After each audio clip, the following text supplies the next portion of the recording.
on next to Comet Lucifer episode 3, Garden Indigo, which so this episode was kind of fairly easy to follow. It was mostly like about Felia and the others kind of, I guess, going hmm out and exploring the area, the town, I guess, because they got kicked out because they keep wrecking things, thanks to Mora. So, but yeah, so I guess Mora kind of reveals that there's kind of limits to, I guess, Felia's power. She can't use it all the time, and since I guess she's very limited on her abilities. That and the crest on, the other guy's hand, Shogo. So he can't really transform whenever he wants. He has to be near Shogo. So we get a little bit of things like that in this episode. But let's see what else we got here. So yeah, I guess we obviously know more as the protector of Felia. We all know that. And so yeah, next what else? Trying to see what's Well, in here. the thing about this episode is it the past two episodes there's been a lot of forward momentum with Comet Lucifer, like exploring new factions out the world might be made of, exploring Right. like different kinds of like how does this world work, because this is a complete different world no one's been exposed to before the show aired, Right. but it's like this episode put everything basically to a halt, which isn't necessarily a bad thing, because you need time to like get to know characters. You need time to be like, well, okay, what's our deal? Like, where do we stand? How do we feel? Like, you need those episodes now and then. Mm-hmm. And like, maybe by the time the show wraps up, we'll be like, yeah, I'm glad we had that little one-off episode where we got to goof around town, obsess over cat pigeons, which are, I think, actually kind of adorable. Yeah, a little weird, but yeah, I see. I can agree on that. I find it funny that like they managed to find a pillow, like a cat pigeon like pajama thing. Like they just kept finding shit. Like I didn't realize these are a merchandising phenomenon apparently. Yeah, well, I mean, we got the area probably. It's like, their equivalent of like a mascot basically. So that's like their town mascot is this cat pigeon things, which like you said, and I do agree that it is slowed down a lot in this episode, but to get us to know the characters. But I almost feel like it was just more of an episode to introduce the new mini villain we had in the episode.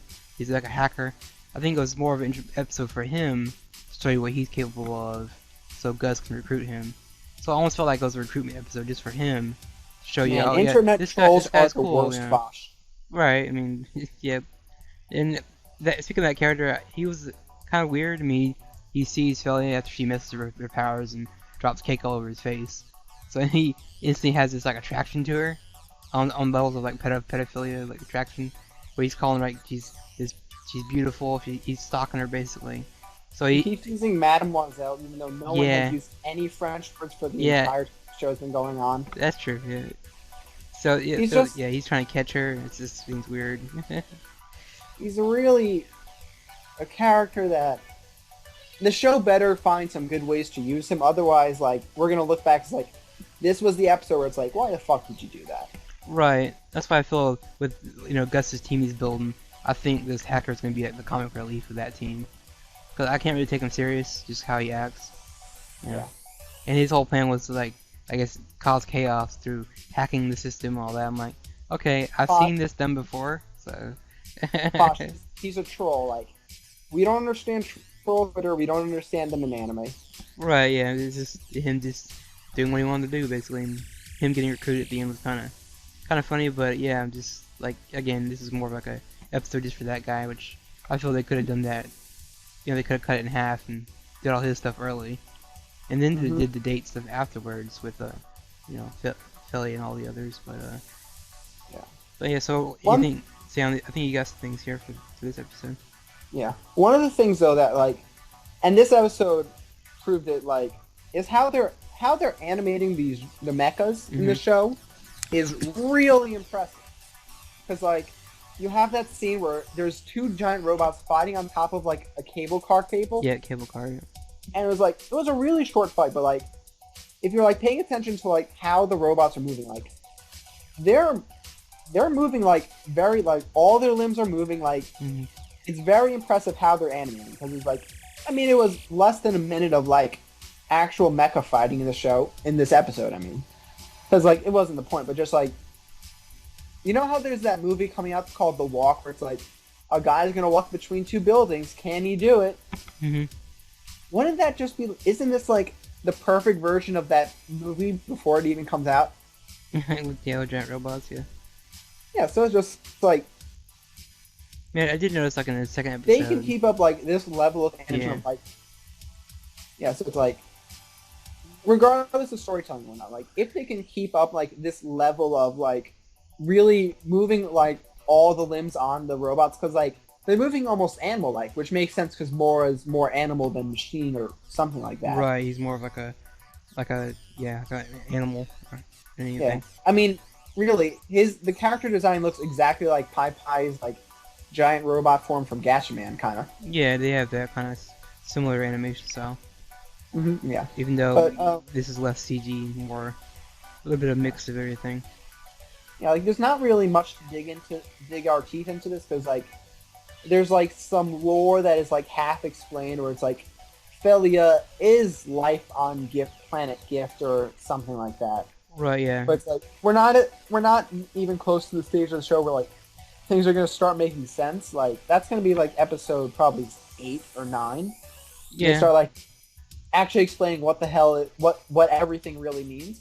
right, and like like Irene had a note here about Felia is if she's basically the spirit of the gift, of planet gift, then what is she doing falling to the sky? Is she really who's the demonic beast thing and all this stuff? Like what we still really don't know what she really is. And like you Yeah, said, we we'll, don't. won't know till about maybe I'm thinking more like episode 6 or 7 by the time they tell you what she really is. Yeah, I we don't know. still. And I think that's why That's one of the things that really makes me enjoy Comet Lucifer so much. Is like, I don't know what their end game is, and I can't honestly peg like, what is Felia's deal? Like, is she like the embodiment of Earth's spirit? Is she Lucifer, the fallen star? Like, this show can go so many places, and I'm not very good at, and I can't predict what's gonna happen. So like, even if they're only gonna like tease you, it's like, didn't you know that Felia is? Huh? What? Like, Yeah, even if they're just gonna like tease that for the next like 4 episodes, I'm okay with that as long as the payoff is good. yeah, same here. And last thing to mention for me is that more it got kind of a little annoying to me this week, especially when it came to Shogo and his interaction with them. Both of them constantly argue with each other. But I found it funny that when the danger hits, that's when Mora starts shuts up and is now afraid, and you can't transform because he needs Shogo to come by and help him. So it's like, for me, yeah, I know that's his character.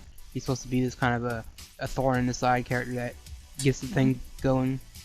But him being a mascot, I guess, works too. But I don't know. For me, I just found him to be slightly annoying this week. Just the constant bickering between him and Shogo just got annoying after a while. I mean, this just shows you that you can never really get away from mascots with attitude. Right? Yeah, he's got this massive chip on his shoulder. He's like, the story's not all about you, Mora. Like, come on. And then Yeah. the cat pigeons. I was thinking about it afterwards. I'm like, it reminds me of the skyfish from Eureka 7. How that's like an animal that's not real, obviously. Like a fish slash manta ray creature. But so this is more like, the cat and the pigeon. So it's like, it makes you. So a cat had to deal with a pigeon. I'm like, I don't even want to think about it. To be honest. I mean, there's a lot in this show that reminds me of Eureka 7. Oh yeah, it definitely. Let's not beat on that horse too much though, because everyone's calling out like this is inspired by Eureka 7. It's like it is, but like it's good so far. It has a lot of promise. Put it all blow up in our faces, yeah, but let's be hopeful.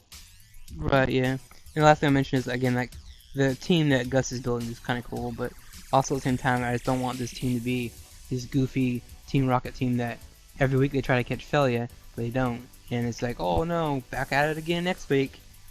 That's I mean, one thing I don't want to happen to this team. But, creepy hacker guy might be the exception, but right, exactly. Gus and his adorable little child experiment soldier Which is either a guy, maybe a girl, we don't know. looks like a dude. Yeah, Would be a yeah. girl. Anime Would not be anime is surprised. all about those androgynous characters. Right, would not be But- surprised if they flipped it and it's been a chick the entire time. I wouldn't be surprised at all. Yeah, but that's not that important. The important part is Gus and his other guy they don't seem like they're not the blasting off again type. Like No. Alfred Yeah. probably is.